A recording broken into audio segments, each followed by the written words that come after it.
Suele suceder, los primeros que hemos hablado nos estamos comiendo el tiempo de todos los demás, así que a los que vais a intervenir a partir de ahora os pido un esfuerzo de síntesis. Yo empezaré dando ejemplo y me limito a decir que Javier Nart es el hombre más apropiado para hablarnos de las cuestiones que atañen a la justicia y a su independencia. Javier Nart.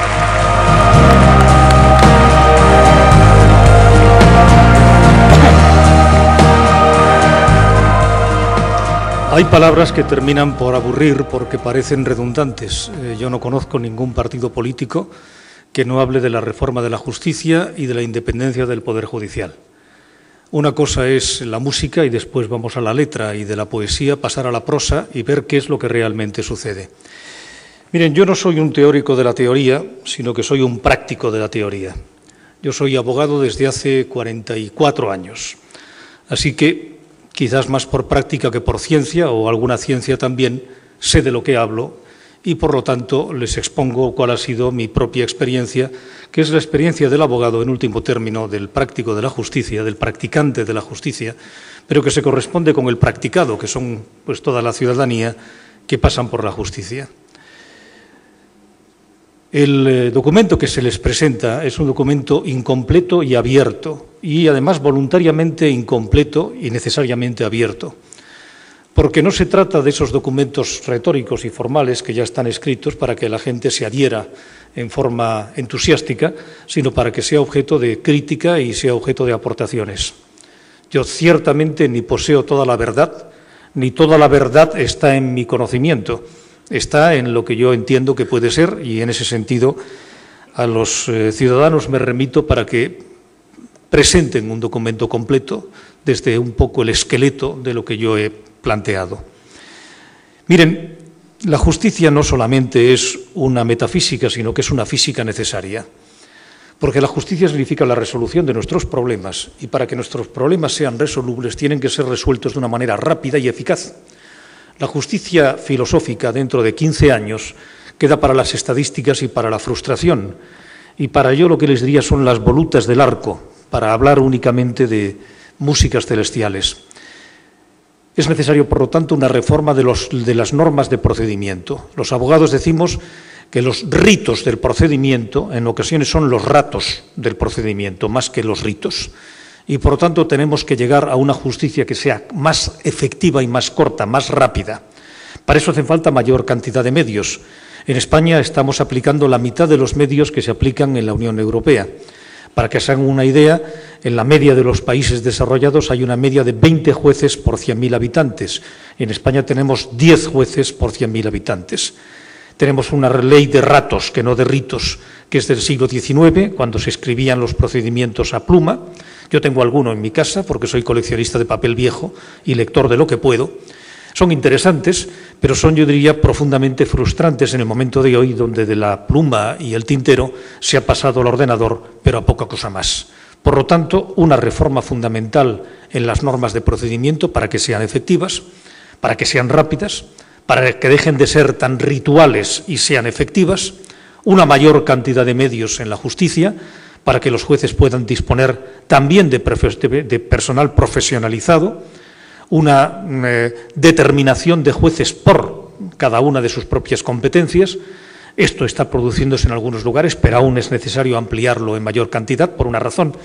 Cuando un abogado especialista, por ejemplo, en derecho marítimo o en derecho de propiedad intelectual, se enfrenta ante un juez, y digo enfrenta porque le confronta con una serie de datos en las que el juez lo domina más o menos porque tiene que dominar todas las fórmulas del procedimiento civil y mercantil. Ahora el penal está sectorializado en otro lugar, pero el penal tiene una parte fundamental, que es el penal económico, que es el que yo llamo el penal de Estado Mayor y no el penal de infantería, que es el atracador de calle. Entonces nos encontramos con que la justicia es lenta, y les pongo a ustedes un ejemplo, el caso Madoff, el caso del mayor estafador en Estados Unidos, que realizó uno de los mayores fraudes financieros que han existido. En Estados Unidos se ha diligenciado en 8 meses. Aquí estaremos seguramente en 8 años para nuestros ilustres golfos, eso sí, gente fina y distinguida, que pueden perfectamente diferenciar el tenedor de pescado del tenedor de carne, pero que necesitan 8 años para ser puestos delante de un tribunal. Y como dice aquel, en 8 años todos calvos. Por lo tanto, lo que hace falta es una ley de procedimiento con además una especialización y medios suficientes. Y ahora llegamos al núcleo fundamental del tema, la independencia del Poder Judicial. Habría muchas más cosas de las que comentar, pero esta para mí es esencial. El Poder Judicial en España no es independiente, porque el Poder Judicial en España tiene en sus máximos exponentes nombramientos creados a través del Consejo General del Poder Judicial. El Consejo General del Poder Judicial fue reformado en aquella indecente expresión de una persona que estaba encantado de conocerse a sí mismo, que era Alfonso Guerra, y que dijo aquella frase de «Montesquieu ha muerto». No, Montesquieu no murió. Lo asesinaron con alevosía, premeditación, nocturnidad y en cuadrilla. Y en consecuencia crearon un Consejo General del Poder Judicial que la propia sentencia interpretativa del año 85 del Tribunal Constitucional decía que esa norma, que significaba que el Consejo General pudiera ser escogido por el Congreso de Diputados, no era incorrecta si se aplicaban criterios de profesionalidad y no se traspasaban textualmente, ritual, absolutamente, los porcentajes del Congreso de Diputados al Consejo General del Poder Judicial. Pues érase que se era un Consejo General del Poder Judicial y un Tribunal Constitucional perfectamente predecible, donde antes de que se dicte cualquier resolución ya sabemos que 7 van a votar a favor y 5 en contra, o 8 y 4, o lo que ustedes quieran, porque ya aparecen esos cuadros en los periódicos donde aparecen los progresistas, a saber lo que es un progresista, y los conservadores, que lo sé perfectamente. Pues entonces ya, antes de que se produzca el partido, uno sabe que el partido va a terminar 3-1, que el primer gol lo colocará Messi, el segundo seguramente será de otro jugador y el otro jugador del campo contrario será tal y además en tal y cual orden. Se sabe perfectamente. Bueno, eso tiene que acabar para que la justicia pueda ser independiente, como que el fiscal general del Estado sea un fiscal general del Estado y no un fiscal general del Gobierno. Y en consecuencia que se puedan acudir a la lucha efectiva contra la corrupción desde una situación dinámica, eficaz e independiente. Y esto no lo dice ni Ciudadanos, ni lo digo yo, ni lo dicen todos los abogados de España, ni todos los jueces, que son personas a las que me merecen el mayor respeto, porque si en este momento alguna institución nos da una cierta capacidad de pensar que las cosas funcionan, es precisamente la judicatura. Jueces que son capaces de poner enfrente y colocar en situación de imputados a excelentísimos señores, incluyendo personas que pertenecen a la familia real.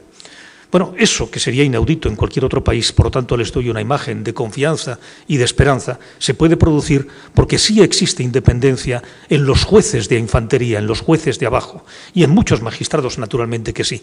Pero cuando los presidentes de las audiencias, los presidentes de los consejos generales del Poder Judicial, de los tribunales superiores de justicia, algunos de cuyos miembros son nombrados por los propios parlamentos autonómicos, no digamos el Tribunal Constitucional o el Tribunal Supremo, está siendo nombrado por el Consejo General del Poder Judicial, que lo nombran los partidos, pues pasa lo que ocurre y ocurre lo que pasa. Eso hay que acabar con ello. Y eso lo determina desde Naciones Unidas al Grupo de Lucha contra la Corrupción, el GRECO, de la Unión Europea, a cualquiera de los organismos internacionales, el relator internacional sobre independencia del Poder Judicial de Naciones Unidas, todos los organismos internacionales claman y reclaman porque en España se produzca una auténtica independencia del Poder Judicial y una auténtica independencia de la Fiscalía. Porque los fiscales son respetables y los jueces son respetables, pero para ser respetados lo que no tienen que ser es pastoreados. Y contra eso nosotros estamos. Así que el documento está abierto, el documento es incompleto, complétenlo y participen en él. Gracias.